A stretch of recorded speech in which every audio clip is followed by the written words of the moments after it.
Hey, what up guys and gals? Jesse here from Long Lost Robots. We're doing a second video because you know I wasn't going to make a video about 5 reasons not to get hardware, and I wasn't going to do one about 5 reasons to get hardware. Let's get started. Just a reminder, like, subscribe. It's the only way a small channel like mine can grow, and that's the point of this channel, is to grow so we can have a community and learn from each other.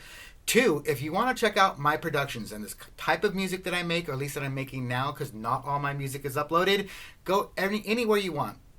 Apple Music, Spotify, all the good ones, YouTube Music, Long Lost Robots. Check out Long Lost Robots. You're going to find me and my music. First reason, top 5 reasons. It's a lot to play with. Look, let's get the headphones on. Come on, where else are you going to do something like this? We got the JU06 on, and of course...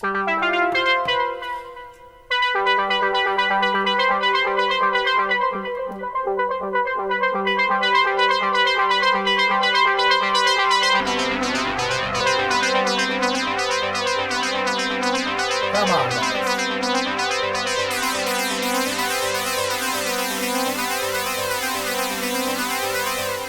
Where else are you going to get this type of hands-on control? Now, if you got a good MIDI controller and a good piece of software, you can do this. It's there. It's all there. But those MIDI controllers better be mapped out. And that's a lot of mapping for software that you just can't get with hardware because it's already there. It doesn't need to be mapped out for the most part. It's talking to each other. You can get a little...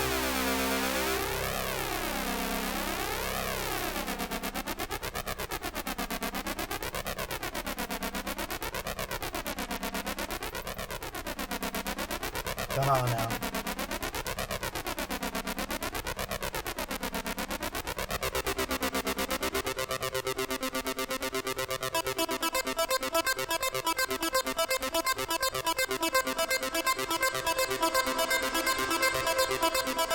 Guys, it's just a lot of fun. Let's go to number 2. Brings me right now onto 2. Each piece is a unique piece of hardware. The JU06 has its own tendencies, and it's a digital synth. Like, let's not get that twisted. This is not analog. Now, the DeepMind 12 is analog. It has digital as well, like the digital brain and a digital effects and a digital modular area to kind of a mod matrix. But everything else, the oscillators, the filters, are all analog based circuitry. Really cool. The Alesis SR16, this is a 30-year-old drum machine. I hope I was trying to get a good view with this camera over here, guys. The Alesis SR16 is a powerhouse. The sound is unparalleled. I recently did a song with that. The drums are in stereo. No one cares. Nobody cares how I recorded the song. They just care about the song. Drums in stereo. I don't sound like I have 10 tracks of drums. Stereo drums. It cuts through the mix because the Alesis 16 is amazing. It's been around for 30 years, I think plus years. Guys, Model D is an obvious copy of the Moog Model D, the Mini D, I believe, if I'm correct. Please correct me in the comments below. The Selena. This is a one-of-a-kind instrument in the world right now. There's nothing that matches its sound. There's nothing that matches the modulation. As you can see over here, if I want, let's go over to number 4.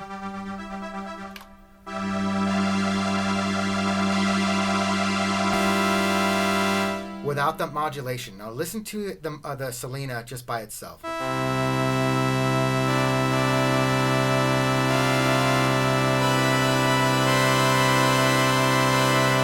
Let's listen to it with the modular.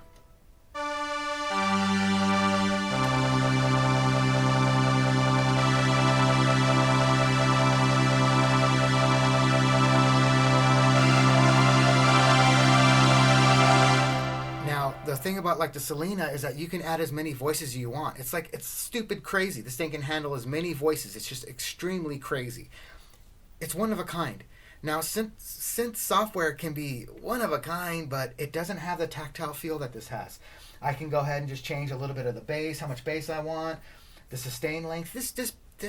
If you can get one, go get one. If you like hardware, go get a Selena. It's awesome.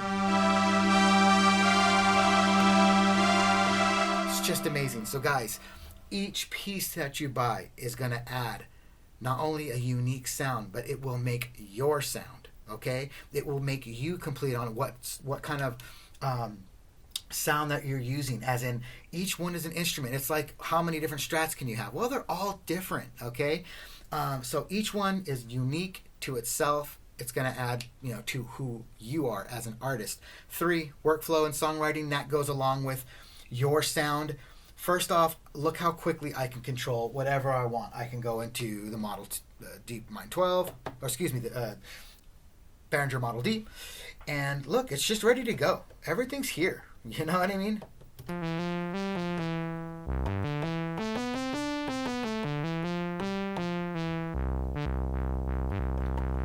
Everything's just here at my disposal. Deep Mine 12, if I want to just go right here. See what else we got on here. Let's do a little art.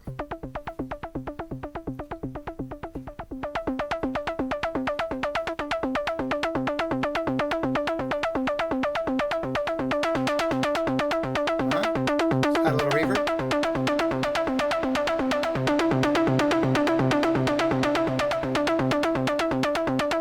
Guys, everything's right there. It looks like my Model D needs to be maybe connected a little bit more here. We'll be on 2, 4.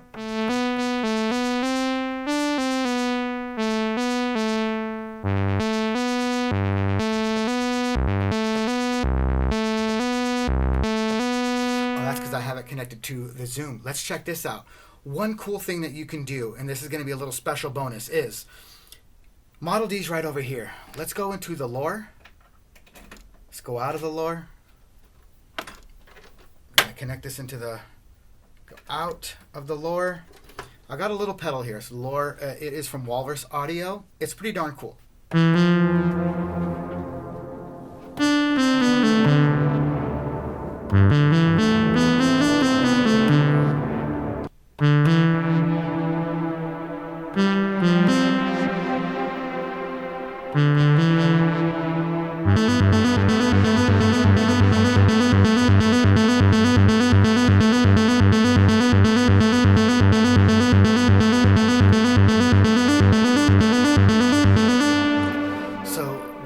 When you're songwriting, the workflow is unparalleled. Look at how quickly I just chose the effect that I have. I have my Zoom here, which isn't on right now for the video. I should have done that. But you can see how quickly I can access things instead of in a computer, which means I got to pull up the plugin. I got to start setting the plugin, making sure everything's going to work right with each other. Now, I would like to maybe do a separate video on how quickly workflows, how quick I can do this as opposed to in the DAW. But guys, when you have these really nice expensive pedals, and I don't have very many, I think this is the only really pedal that I have that's very nice. The most I've ever spent on a pedal was like $275. Look how much fun I'm having with it. Look how I can just take it wherever I want to go. That's the fun of having hardware, is quick, easy songwriting, pulling up your sounds, and having unique sounds. Let's go on to 4 limitations equal songwriting and tonal sounds. So when you are limited to what you can do, I promise you it will help you as a songwriter, not as a producer or engineer. These are all different things. When you are songwriting, and let's say you have 20 synthesizers in front of you, how hard is it going to be to make a song if you only had 2? Now, it almost sounds like I'm making the case against hardware, but I'm not. Because when you go into a DAW, especially when you're working with Logic or anything that comes with a lot, like synthesizers and pianos and all these crazy things, guitars, Logic Pro comes with a massively large package, right? And it's worth every penny, Logic. That's why I use it as a songwriter. Sometimes you can have too many choices. Okay, way too many choices. And when you limit your choices, when you limit on what you're able to do, if you got 100 guitars, now you got to look, man, what guitar do I need? Or if you have 2 guitars, well, then you grab the one that you got and you start playing it and manipulate it before you go into your DAW, and then touch it up when you're done.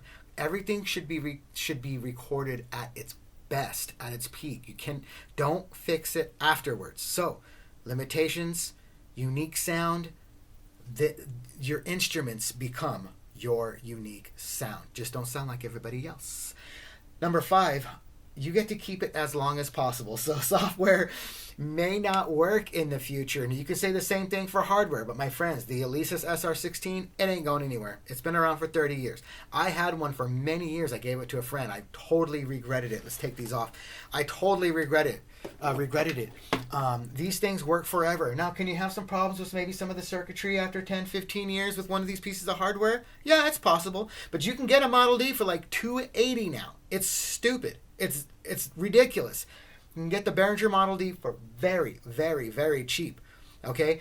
So the thing about it, though, is your computers, as long as you take care of them, they will last around 10 years. And then what happens? Software has to keep up with those computers. Or your computer you've had for a few years is not compatible with the software you have now. Those things have to be together. And software companies do go out of business. That's one reason why I just don't start buying pieces of software and spending all my money there, because who knows whether they're going to be in business. It doesn't matter whether they're in business or not. I have the product here, and I don't need to update it. I don't need to update my computer to talk to it because it's not talking to this.